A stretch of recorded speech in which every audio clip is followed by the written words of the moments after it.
Today I have a little sketchbook tour for you. I say little because we only have 15 pages in the sketchbook. Technically it's like a paper pad, but I kind of use it as a sketchbook.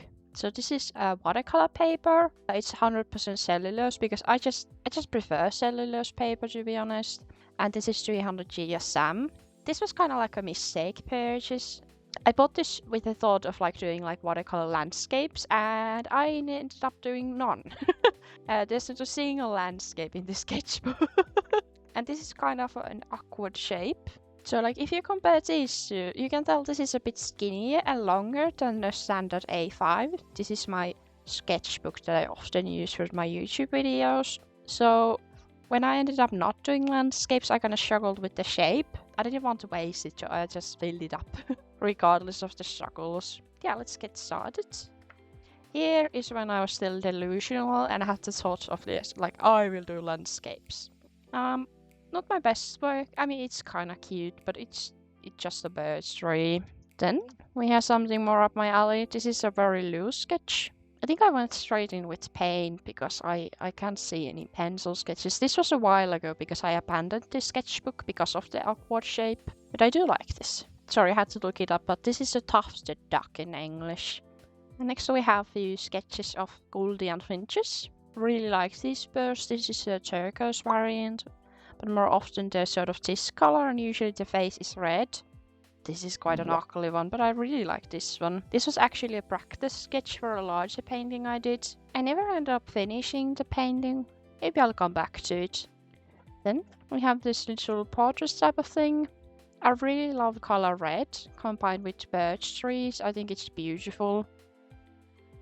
I don't like the character part, like I think this part is quite nice looking. I like the concept, but I think I could take more time to execute it a bit better. I think I used the Derwent Inktense paints, and for the birch trees I just used a Micron fine liner. The previous sketch was something that I did quite a long time ago, but this is more recent. So I've been doing this on Twitch, where I spin a roulette wheel full of animals, and the wheel decides what animals I paint that day. And I think this was the first one I did. Traditionally, a lot of them I've done digitally. Basically, I choose a roulette wheel when I'm struggling to find an idea for something to paint, or I'm like having a hard time deciding if I want to paint a certain animal. So I let the wheel decide for me. So this is a bicycle seal. I did sketch this first, but I did this in watercolor. I really love how this turned out. It's very simple and loose, but I think it's so cute. And I love these seals. If you haven't seen bicycle seals, I'll put a picture up here. But they always look like they're like on the verge of tears. And they have like huge round eyes, and they're so sweet looking. They look like they would do like this. Gonna have a fish. Next, this is also from the roulette wheel. Someone added a horse on the wheel. I have some requests from viewers and commenters what I should add. And someone added a horse. And I kind of cheated. I didn't want to draw horse anatomy, so I just did a portrait. And I also really like how this turned out. I love shading white things in blue. I think it looks great, especially with watercolors.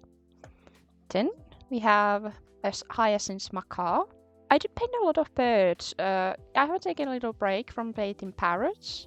So I think this was the first parrot I've done in a while. I do really enjoy the texture I have, like here. But the face, I feel like it's a bit overworked, but the beak looks really nice and the body. Talking about the sketchbook, this is like medium textured paper, I think. It's not perfectly smooth, but it's not like cold press paper either. So when I use a color like ultramarine blue, which I use for this, I'm pretty sure, it granulates really beautifully. And it's kind of funny how I now enjoy and love texture, because I usually not care for it. I really try to get my watercolors to be as smooth and flat as possible, but I feel like the more I paint animals, the more I yearn for the texture. It's just so fun and really unique about watercolors. Then we move on to something different. This is done in jelly gouache. So I had a really long break from painting with jelly gouache, so I wanted to do it again. And this was a house cat from the animal roulette wheel.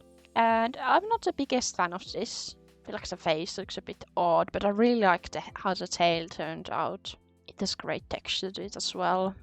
But I'm really happy I got the jelly gouache back out, because I do really enjoy using them. I think, yeah, on my last video I used jelly gouache, or the video before. But yeah, here's my jelly gouache video.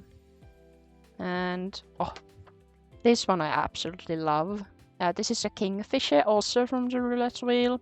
And this was also done in jelly gouache, but I feel like this is much better. Like, the colors are so vibrant, and the contrast between the turquoise blue and the orange, like, oh.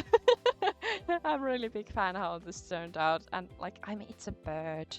I love birds, and I really love kingfishers. And also I really like the lighting effects I got on the beak, with like reflecting the blue sky, and this underside reflecting its tummy. What a cutie.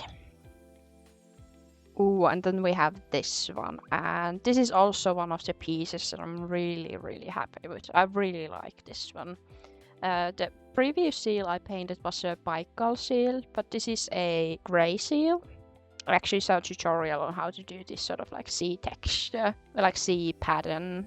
But yeah, I'm really happy with how this turned out. This is also done with the jelly gouaches, so I started to feel like I got a handle on them.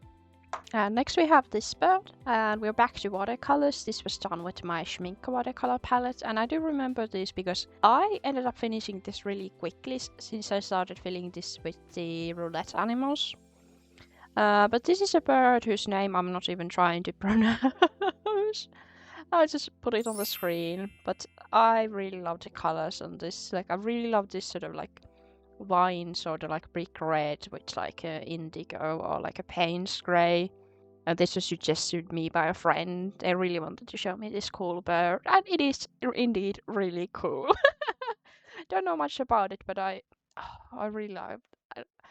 If it annoys you, I also annoy myself. I don't know why I rubs the paintings. I just for some reason. I would never do that to someone else's painting, but I just keep doing it to my own. This is a satin bowerbird, also from the roulette, but added by me. Don't really care for this, and I feel like here it really shows why I don't like this like shape where it's like long and narrow, because the anatomy is really off. Like this spot where the tail starts should be probably more like here of the paper. But since it is so narrow, and I really want to fit like the whole bird, because that was the idea I had in my head, you tend to like warp things around the space you have. So like if I was going to draw like human portraits on this paper, I feel like there's a risk of the faces turning out really narrow, like really squished, because you're just trying to like fit it like reasonably in. And I mean, at least my brain is like, okay, you have to leave some room there. So I ended up really like squishing this bird. And it's kind of sad because this is one of my favorite birds. I really love bowerbirds. These are the guys that collect like blue stuff, and I really enjoy the color blue, so I kind of relate. So I definitely want to paint this guy again a bit better. But I do love the colors I use. It's just the shape. Then we have a river otter. I really like this. I think it's super cute, and this is once again gouache, except I think the background I did in watercolor. The other otter is entirely gouache, and I really like it. At some point it was kind of looking like a Batman when I was painting its face. I think I painted in the darker brown parts first. Otter man. But it ended up looking quite nice. I really enjoyed, like, it feels so novel to me to be able to do like white highlights like this. Because of course you can leave highlights with watercolors, but it's really hard to get like fine like strokes like this. Unless you use like masking fluid, but masking fluid never works out for me. It always like rips the paper and turns out horrific, so I never just use it. But I think I'll definitely be using more of gouache, and especially with watercolor. So like I can paint the piece and add some like fun highlights, because with gouache I can mix the color. I do have some like paint pens, but they're pure white. And I would prefer to like mix, like for here I didn't use a pure white, I mix a light brown. And it's less harsh, and I much prefer that.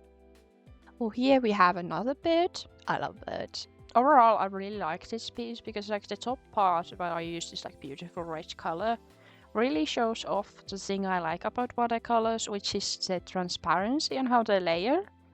And you can like really see like each layer of color, like even from looking like all the way up there. But also like looking closely, you can see the layers in different colors and like strokes beneath the top layers.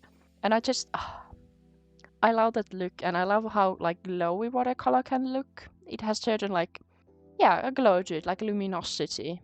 And I just love that. I really love looking at like watercolor paintings. I'm just really like zooming in, like oh, beautiful. Here we have something I'm absolutely in love with. This is a barn owl, and I really, really love how this turned out. To be fair, I have painted a lot of barn owls. Okay, maybe not a lot, but I have painted them a bit before. I don't know, I think I have like 6 barn owl paintings, not really big ones, but like a sketchbook work and stuff like that. And I really enjoyed playing with the color. You can see the like turquoise, and there's a cobalt violet color in this as well. I didn't overwork this, so you can really see the like nice watercolor layers that I just mentioned before. And it's just like really pleasant looking. Like I really love adding these sort of like bright pops of color, but I don't want them to overwhelm the piece. And I feel like I really found a good balance here with like the neutral browns, or like even a bit more orangish tone, but it's very neutral in the brown tones. And with the white, I went really vibrant. I like the additions I did to the white, because white is not a very vibrant color. And also, yeah, I sketched this in a violet pencil. I feel like it really worked. Again, me doing like blue shading on white, it just always works. And that is the end of the sketchbook. I ended up not painting the backs of these because a lot of the paintings in the sketchbook I really loved. And as you can see by this, it has warped quite a bit. Probably would be a lot better if I taped it down while I painted. But I didn't want all of my like nice paintings that I like to get really warped and like wonky. So I'm just really happy I finished it. And like I got a lot of good painting out of it. Like even though in the first place I didn't really like the sketchbook as much. I was so ambitious with like my idea of painting landscapes. I didn't paint a single one. But I'm really glad I did all of the paintings in the sketchbook, and the paper is really nice. I really enjoyed the paper itself. Like outside from the shape, this is really nice. And like I have a lot of paper to go through. I don't need new sketchbooks, but I would definitely look for this sort of sketchbook in a different size. This is the Clairefontaine brand. But yeah, I can highly recommend if you enjoy using gouache or watercolor. This Clairefontaine cellulose paper, 300 GSM, warps a bit, but it's not like how do I say it? It's not like bubbling. It's like neat, consistent warping. Because when cheap paper warps, you get like these sort of like valleys and bumps. It's really not that nice looking, and it can really ruin your paintings. So this doesn't do it. Really helps that it's 300 GSM. And it has like a good balance between being smooth, so you can get a lot of detail in, but it still has some like nice texture to it. Not a sponsor, not sponsored. I am not sponsored by anyone. This is just like my honest opinion. I really like this one. Yeah. I might do more sketchbook tours in the future. I see, because I have some like personal sketchbooks. That I like to keep that way, because I don't want there to be like any pressure for them to look nice. But if I do like watercolor sketchbooks like this, where usually all the paintings are like somewhat nice, I would definitely do more sketchbook tours in the future. But until then, I hope you enjoyed watching me go through my sketchbook with you, and I hope I can see you again. Thank you so much for watching, and goodbye!